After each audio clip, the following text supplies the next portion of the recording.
Isabato yarobanuwe mu yindi minsi igirwa umunsi muziranenge mu gihe cy'irema. Nk'umuhango washyiriweho umuntu, isabato yatangiranye n'igihe inyenyeri zo mu ruturuturu zaririmbiranaga, abana b'Imana bose bakarangurura ijwi ry'ibyishimo. Yobu igice cya 38 umurongo wa 7. Amahoro yaraganje ku isi kubera ko isi yari ihuje n'ubushake bw'Imana. Imana ireba ibyo yaremye byose nuko ari byiza, maze iruhukira mu munezero w'umurimo wayo wari urangiye kandi wuzuye. Itangiriro igice cya 1 umurongo wa 31. Bitewe nuko Imana yari yaruhutse ku munsi w'isabato, Imana iha umugisha umunsi wa 7 iraweza, ni ukuvuga ngo yawurobanuriye mu yindi gukoreshwa ibitunganye. Yawuhaye Adamu ngo umubere umunsi w'ikiruhuko, wari urwibutso rw'igikorwa cy'irema, bityo rero ukaba wari ikimenyetso cy'ubushobozi bw'Imana n'urukundo rwayo. Ijambo ry'Imana riravuga riti, yahaye imirimo ye itangaza urwibutso. Ibyo yaremye bigaragaza ibitaboneka byayo uhereye ku kuremwa kw'isi, aribwo bubasha bwayo buhoraho n'ubumana bwayo.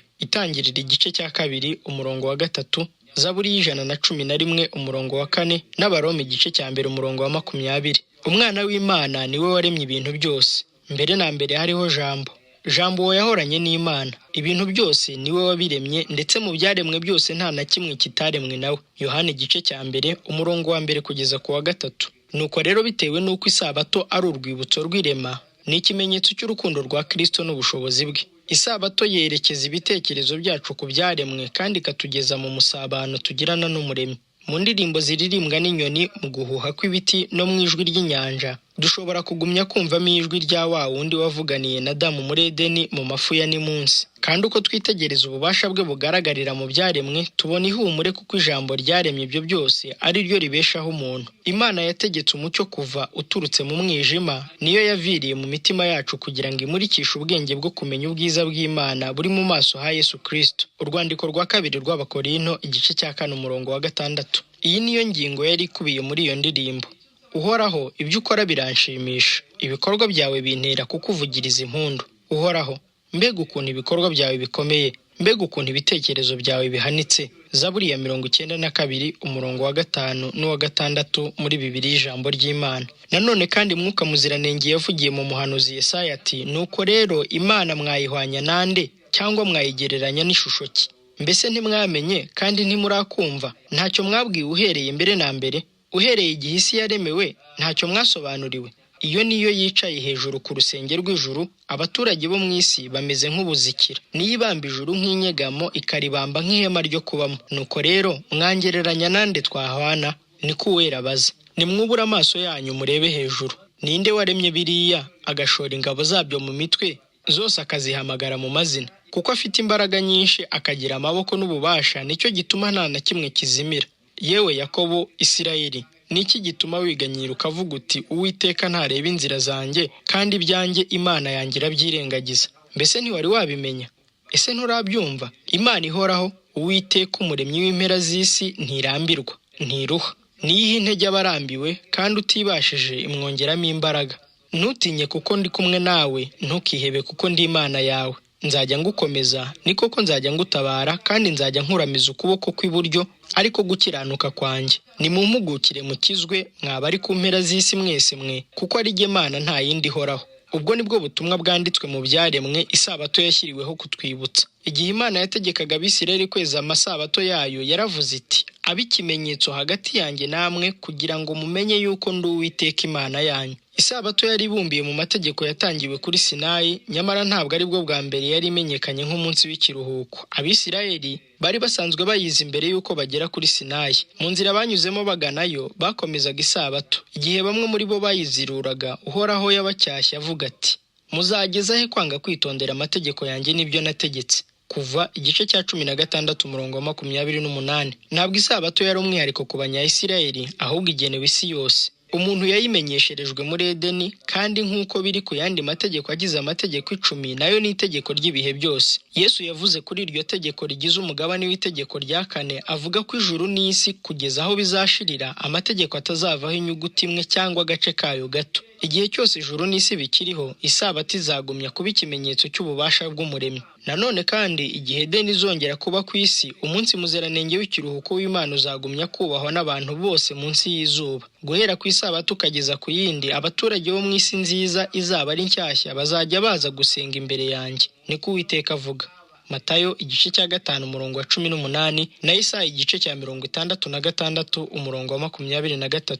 Nta wundi muhango wahawe abayahudi wageragezaga kubatandukanya byuzuye n'amahanga yari abakikije nk'isabato. Imana yari yaragennye ko kuyubahiriza kwabo kuzatuma bitwa abayiramye. Yagombaga kuba ikimenyetso kigaragaza ko bitandukanyije no gusenga ibigirwamana kandi ko bomatanye n'Imana nyakuri. Nyamara kugira ngo abantu beze isabato, nabo ubwabo bagomba kuba intungane. Bagomba gusangira na Kristo ubutungane binyuze mu kwizera. Igihe Abisirayeli bahabwaga itegeko ngo wibuke kweza umunsi w'isabato, Imana yaranababwiye iti kandi muzambera bera. Kuva igice cya 20 umurongo wa 8 n'igice cya 22 umurongo wa 31. Ni muri ubwo buryo bwonyine isabato yari gushobora kuba ikirango cy'Abisirayeli nk'abantu baramya Imana. Igihe Abisirayeli bavaga ku Mana maze bakananirwa guhindura ubutungane bwa Kristo ubwabo bwite binyuze mu kwizera, kuri bisabato yatakaje ubusobanuro bwayo. Satani yashakaga kwishyira hejuru no guteshura abantu kuri Kristo maze yangiza ubusobanuro bw'isabato kuko ariyo kimenyetso cy'ububasha bwa Kristo. Abayobozi b'Abayahudi basohoje ubushake bwa Satani bakoresheje kugotesha umunsi w'Imana w'ikiruhuko amabwiriza aruhanyije. Mu gihe cya Kristo, isabato yari yarangijwe cyane ku buryo kuyubahiriza byagaragazaga abantu bikunda kandi b'abanyagitugu aho kugaragaza umubyeyi wo mu ijuru w'umunyarukundo.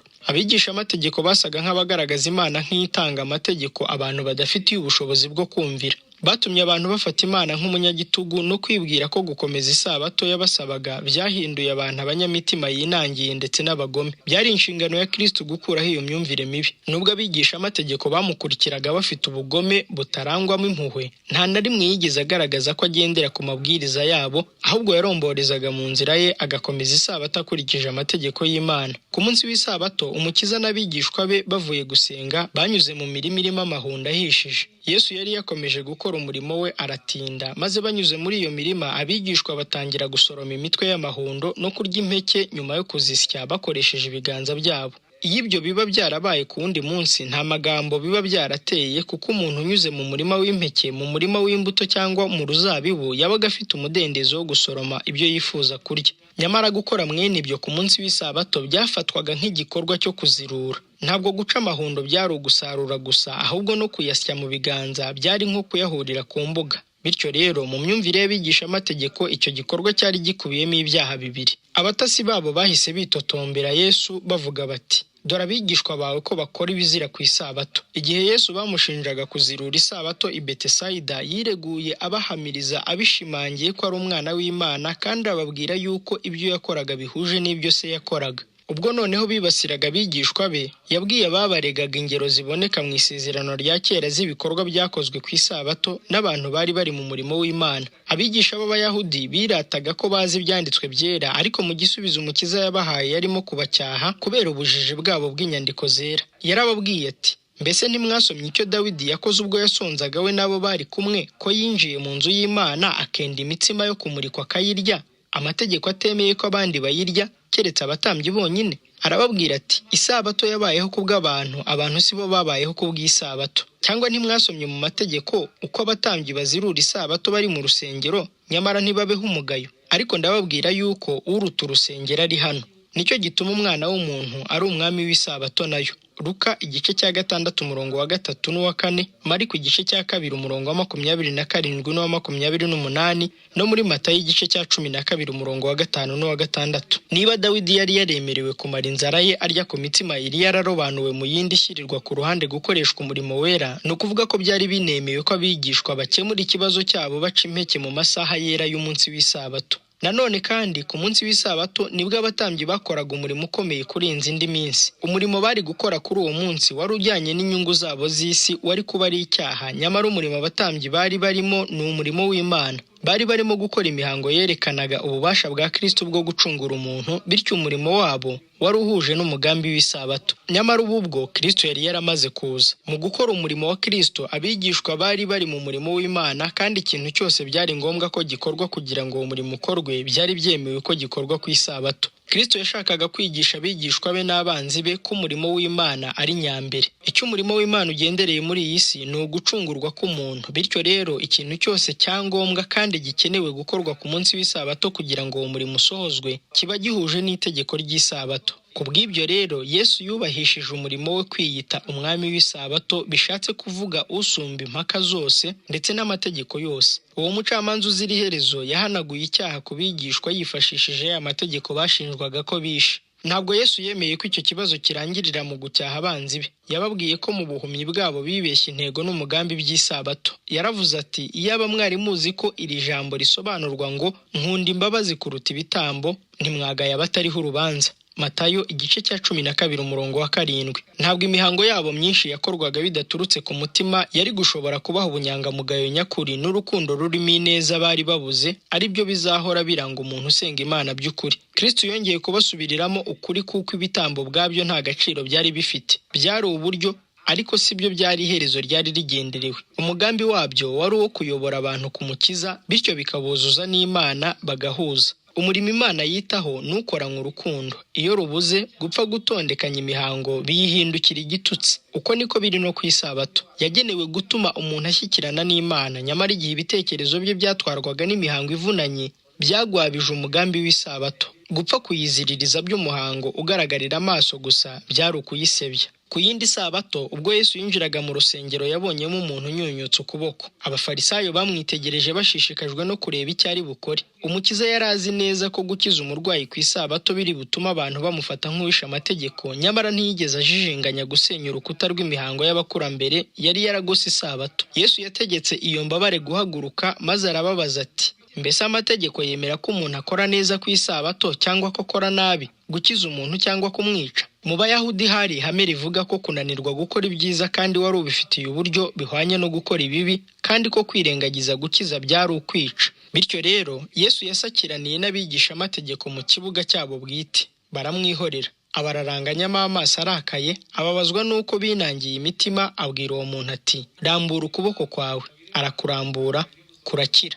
Mariko igice cya 3 umurongo wa 4 n'uwa 5. Igihe babazaga Yesu bati, mbese amategeko yemera gukiza umuntu ku isabato? Yarabasubije ati, ninde muri mwe waba afite intama imwe ikagwa mu mwobo ku isabato ntayikuremo? Mbese umuntu ntaruta intama cyane? Nuko rero amategeko ntabuzanya gukora neza ku isabato. Matayo igice cya 12 umurongo wa 10 kugeza ku wa 12. Ntabwo abo batasi bahangaye gusubiriza Yesu mu maso y'imbaga y'abantu kubera gutinya kwishyira mu ngorane. Bari bazi ko ibyo yababwiye ari ukuri. Mu cyimbo cyo kurenga ku migenzo yabo, bashoboraga kureka umuntu akababara, mu gihe inyamaswa yo bayikizaga kubera ko kuyirengagiza byari kubera nyirayo igihombo. Bityo rero bitaga cyane ku nyamaswa itavuga kurenza uko bitaga ku muntu waremwe mu ishusho y'Imana. Ibi nibyo bigaragaza imikorere y'amadini y'ibinyoma yose. Atangirira mu byifuzo by'umuntu byo kwishyira hejuru y'Imana, nyamara iherezo ryayo ni uguhenebera k'umuntu agasigara ari munsi y'inyamaswa. Buri dini yose irwanya ubutware bw'Imana yambura umuntu icyubahiro yahawe mu irema, kandi akaba agomba kukigarurirwa binyuze muri Kristo. Buri dini y'ibinyoma yigisha abayoboke bayo kutita ku byo abantu bakeneye, ku mibabaro yabo no ku burenganzira bwabo. Ubutumwa bwiza buha umuntu agaciro kanini nk'uwaguzwe amaraso ya Kristo, kandi bwigisha kwita ku byo umuntu akeneye n'ibimubabaza. Uwiteka aravuga ati, nzatubya abantu baba ingume kurusha izahabu nziza, ndetse umuntu azaba ingume arusha izahabu nziza ya Ofiri. Yesaya igice cya 13 umurongo wa 12. Igihe Yesu yahindukiriraga abafarisayo akababaza niba amategeko yemera gukora icyiza cyangwa ikibi, gukiza cyangwa kwica ku munsi w'isabato, yahanganye nabo yifashishije imigambi bo ubwabo bari bafite. Barimo bahigisha ubugingo bw'urwango rukaze, mu gihe we yarimo arokora ubugingo bw'abantu kandi akazanira abantu benshi umunezero. Mbese guhotora umuntu ku isabato nk'uko bari babigambiriye nibyo byari byiza kurusha gukiza imbabare uburwayi nk'uko yari yamaze kubigenza? Mbese gukorera ubwicanyi mu mutima ku munsi w'isabato nibyo byari bitunganye kurusha gukunda abantu bose bigaragarira mu bikorwa by'impuhwe? Mu gukiza ukuboko kwari kunyunyutse, Yesu yaciriye iteka imigenzo y'Abayahudi, maze asiga itegeko rya 4 rimeze nk'uko Imana yaritanze rimeze. Yaravuze ati, amategeko ntabuzanya gukora neza ku isabato. Mu gukuraho imiziririzo itagize ikivuze y'Abayahudi, Kristo yubashye isabato mu gihe abamwijujutiraga barimo basuzugura umunsi muziranenge w'Imana. Abatsimbarara ku kuvuga ko Kristo yakuyeho amategeko bigisha ko yishe isabato kandi akanashyigikira abigishwa be kubigenza batyo. Bityo rero bishingikiriza ku mpamvu zimwe n'iz'Abayahudi b'abanyarusaku. Iyo bagenje batyo baba bavuguruje ubuhamya bwa Yesu wivugiye ubwo ati, nanjye nitondeye amategeko ya Data nkaguma mu rukundo rwe. Yohana igice cya 15 umurongo wa 10. Yaba umukiza cyangwa abayoboke be, nta wigeze wica itegeko ry'isabato. Kristo niwe cyitegererezo kizima amategeko yagaragariragamo. Nta kurenga ku mahame yayo yera kwigeze kuboneka mu mibereho ye. Mu gihe yitegerezaga ishyanga ry'abahamya bashakaga urwaho rwo kumucira urubanza, yashoboraga kuba yavuga ntihagire umuvuguruza ati, ninde muri mwe unshinja icyaha? Yohana igice cya 8 umurongo wa 46. Ntabwo umukiza yari yarazanywe no kwigizaho ibyari byaravuzwe n'abakurambere n'abahanuzi, kuko we ubwe ari we wari waravugiye muri abo bantu bari bamuhagarariye. Ukuri kose ko mu ijambo ry'Imana niwe kwakomotseho. Nyamara ubwo butunzi bw'igiciro kitarondoreka bwari bwarafashwe nabi. Umucyo wabwo w'igiciro gihebuje wari warakoreshejwe mu kwigisha ibinyoma. Imana yifuzaga ko bava mu nzira z'ibinyoma bagasubira mu murongo w'ukuri. Ukuboko k'ubumana niko konyine kwari gushobora gukora uwo murimo. Ukuri kumaze guhuzwa n'ikinyoma kwakoreshejwe mu gushyigikira umurimo w'umwanzi w'Imana n'abantu. Kristo rero yari yarazanywe no kugushyira aho kwagombaga guhesha Imana ikuzo kandi kugakiza inyoko muntu. Yesu yaravuze ati, isabato yabayeho kubw'abantu, abantu sibo babayeho kubw'isabato. Ibintu byo kuziririzwa Imana yashyizeho bibereyeho kugirira inyoko muntu akamaro. Burya ibyo byose bibaho ku bwanyu, kuko byose ari ibyanyu, naho yaba Pawulo cyangwa Apolo cyangwa Kefa cyangwa isi cyangwa ubugingo cyangwa urupfu cyangwa ibiriho cyangwa ibizaba, byose ni ibyanyu. Namwe muri aba Kristo, Kristo nawe ni uwanyu. Abakorinto ba kabiri igice cya 4 umurongo wa 15 n'Abakorinto ba mbere igice cya 3 umurongo wa 22 n'uwa 23. Amategeko abumbiye mu mategeko 10 ari nayo itegeko ry'isabato ribarizwamo, Imana yayahaye abantu bayo kugira ngo ababere umugisha. Mose yaravuze ati, kandi Uwiteka dutegeka kwitondera ayo mategeko yose no kubahira Imana yacu kugira ngo tubone ibyiza iteka ikiza ubugingo bwacu urupfu uko biri n'uyu munsi. Gutegeka kwa kabiri igice cya 6 umurongo wa 24. Nanone kandi ubu butumwa bwahawe Abisirayeli binyuze mu munyazaburi ngo, mukorere Uwiteka munezerewe, muze mu maso ye muririmba. Mumenye yuko Uwiteka ari we Mana, niwe waturemye, natwe turabe, turi ubwoko bwe, turi intama zo mu cyanya cye. Mwinjire mu marembo ye mushima, no mu bikari bye muhimbaza, mumushime musingize izina rye. Zaburi y'100 umurongo wa 2 kugeza ku wa 4. Kandi abantu bose beza isabato nibayice, Nyagasani arababwira ati, abo nabo nzabageza ku musozi wanjye wera, mbanezereze mu nzu yanjye y'urusengero. Yesaya igice cya 56 umurongo wa 6 n'uwa 7. Nicyo gituma umwana w'umuntu ari umwami w'isabato nayo. Ayo magambo yuzuyemo ibintu byubaka kandi bizana ihumure. Bitewe n'uko isabato yashyiriweho umuntu, ni umunsi wa Nyagasani, ni iya Kristo. Ni ukubera ko ibintu byose niwe wabiremye, ndetse mu byaremwe byose nta na kimwe kitaremwe nawe. Yohana igice cya 1 umurongo wa 3. Nk'uko yaremye ibintu byose, yaremye n'isabato. Niwe wayirobanuye mu yindi minsi kugira ngo ibe urwibutso rw'umurimo w'irema. Imugaragaza nk'umuremyi ndetse n'ugira abantu abaziranenge. Yerekana ko umuremyi w'ibintu byose biri mu ijuru no mu isi, kandi akaba ari we ubibumbatiye hamwe, ari umutwe w'itorero, kandi ububasha bwe akaba ari bwo butwunga n'Imana. Igihe yavugaga irengurira ku Bisirayeli yaravuze ati, maze kandi mbaha n'amasabato yanjye ngo abe ikimenyetso hagati yanjye nabo, kugira ngo bamenye yuko ari jye Uwiteka ubeza. Ezekiyeli igice cya 20 umurongo wa 12. Isabato rero ni ikimenyetso cy'uko Kristo afite ubushobozi bwo kutugira abaziranenge. Nk'ikimenyetso cy'ubushobozi bwe bwo kugira abantu abaziranenge, isabato yahawe abantu bose bahinduka abagize Isirayeli y'Imana binyuze muri Kristo. Nyagasani kandi aravuga ati, nuhindukira ntukandagire isabato ukanga gukora ibyo wishakiye ku munsi wanjye wera, ahubwo ukita isabato umunezero, umunsi wera w'Uwiteka ukawita uw'icyubahiro ukawubaha, nuko uzishimira Uwiteka. Yesaya igice cya 58 umurongo wa 13 n'uwa 14. Abantu bose bakira isabato nk'ikimenyetso cy'ubushobozi bwa Kristo bwo kurema no gucungura umuntu, ibabera umunezero. Kuyibonamo Kristo bibatera kwishimira muri we. Isabato ibereka ko ibyo yakoze mu kurema ari igihamya cy'ubushobozi bwe bukomeye bwo kubacungura. Mu gihe yibutse umuntu amahoro yatakaje yo muri Edeni, inamubwira amahoro yongeye gusubizwa binyuze mu Mukiza. Kandi rero buri kintu cyose cyaremwe gihora gisubiramo irarika rye ngo, mwese abarushye n'abaremerewe, nimuze munsange ndabaruhura. Matayo igice cya 11 umurongo wa 28.